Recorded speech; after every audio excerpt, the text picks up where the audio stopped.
gelap. Nafasnya hangat di lehermu, lengannya memelukmu erat, seolah-olah kau adalah satu-satunya sauh di lautan yang bergelora. Dia berbisik, "Aku tak tahu apa yang akan aku lakukan tanpamu." Kata-kata itu sepatutnya menjadi madu. Manis, menenangkan. Tapi kenapa ia terasa seperti rantai? Dingin, berat, mengikatmu pada saat ini, pada versi dirinya yang ini. Kau memejamkan mata. Cuba menikmati saat itu. Tapi sebuah soalan beracun mula merayap di sudut paling gelap dalam fikiranmu. Adakah dia mencintaiku? Atau dia hanya mencintai bagaimana aku membuatnya rasa tentang dirinya? Selamat datang ke realiti yang tidak selesa. Ke kawasan kelabu di mana cinta dan kegunaan menari tarian yang mengelirukan. Ini adalah hukum besi hubungan. Satu kebenaran yang ramai orang takuti untuk akui. Hukum itu berbunyi, kamu adalah pilihan terbaiknya. Tetapi hanya untuk masa sekarang. Ini bukan sinis. Ini adalah psikologi dalam bentuknya yang paling mentah dan tidak ditapis. Manusia, secara fitrahnya, adalah makhluk yang mencari kecekapan.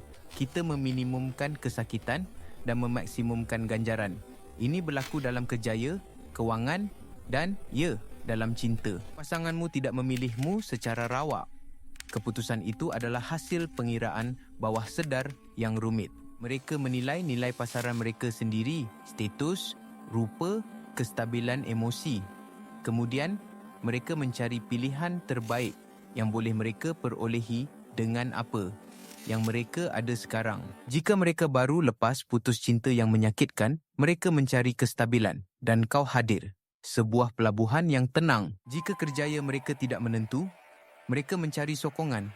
Dan kau hadir, peminat nombor satu, mereka yang tidak berbelah bahagi. Jika mereka takutkan kesunyian, mereka mencari kehadiran. Dan kau hadir, penawar kepada kekosongan mereka. Kau bukan sekadar pasangan. Kau adalah penyelesaian. Fungsi, jawapan kepada masalah semasa mereka. Inilah kebenarannya. Pujian mereka bukan untukmu.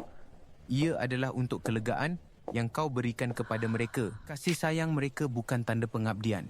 Ia adalah tanda terima kasih atas perkhidmatan yang kau sediakan. Kau diletakkan di atas tumpuan, dihargai, dipuja, tapi tumpuan itu goyah. Ia dibina di atas asas keperluan mereka yang sementara. Fikirkan tentang Elara dan Julian. Elara, seorang artis. Dunianya penuh warna, walaupun dia hanya melihatnya dalam monokrom. Dia mencipta keindahan dari kekosongan. Julian pula, seorang yang bercita-cita tinggi. Dunianya adalah tentang kemenangan dan kekalahan. Dia baru sahaja tewas. Perniagaannya gagal. Pasangan yang setaraf dengannya telah meninggalkannya. Egonya hancur berkecai seperti cermin. Lalu dia bertemu Elara. Dalam dunianya yang sunyi, Elara adalah keajaiban. Sokongannya tidak bersyarat.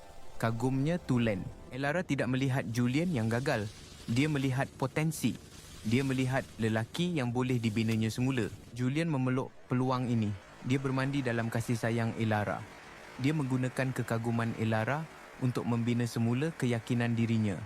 Bata demi bata, dia memberitahu Elara, kau adalah segalanya bagiku. Dan dia tidak berbohong. Pada saat itu, Elara memang segalanya. Elara adalah alat pemulihan yang paling berkesan. Dia adalah ubat untuk egonya yang sakit.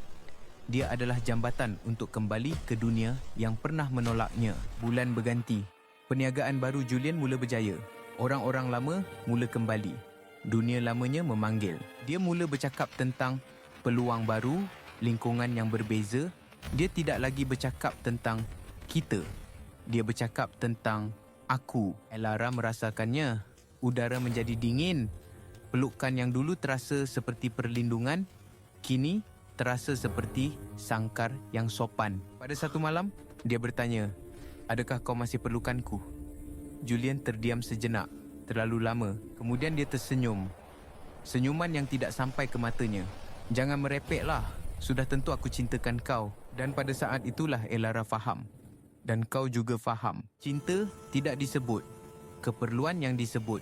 Apabila keperluan itu sudah tiada, cinta itu menjadi beban. Scaffolding dibuang apabila bangunan sudah siap. Tongkat dibuang apabila kaki sudah sembuh. Ini bukan salahmu. Kau tidak kurang. Kau tidak rosak. Kau hanya terlalu berfungsi. Kau telah memenuhi tujuanmu dalam naratif hidupnya dan kini babak itu sudah berakhir. Apa yang kau buat sekarang? Marah? Sedih? Rasa dikhianati? Semua itu sah. Tapi jangan tinggal di situ. Jangan biarkan dirimu menjadi nota kaki dalam cerita orang lain. Ini adalah detik transformasi. Detik di mana mangsa menyedari tali yang mengawalnya. Dia tidak memilihmu kerana kau lemah. Dia memilihmu kerana kau kuat. Cukup kuat untuk menanggung bebannya. Cukup kuat untuk menyembuhkannya. Dan sekarang, kekuatan itu adalah milikmu sepenuhnya. Potong talinya. Bukan dengan kemarahan, tetapi dengan pemahaman yang dingin. Kau bukan pilihan sementaranya. Kau bukan penyelesaian kepada masalahnya. Kau bukan satu bab dalam bukunya. Kau adalah keseluruhan perpustakaan. Kau adalah bangunan yang tidak memerlukan scaffolding. Kau adalah destinasi itu sendiri. Biarkan dia mencari pilihan terbaik yang lain. Kerana pencarianmu kini berbeza. Kau tidak lagi mencari seseorang untuk melengkapkanmu. Kau sedang belajar untuk menjadi pilihan terbaik untuk dirimu sendiri.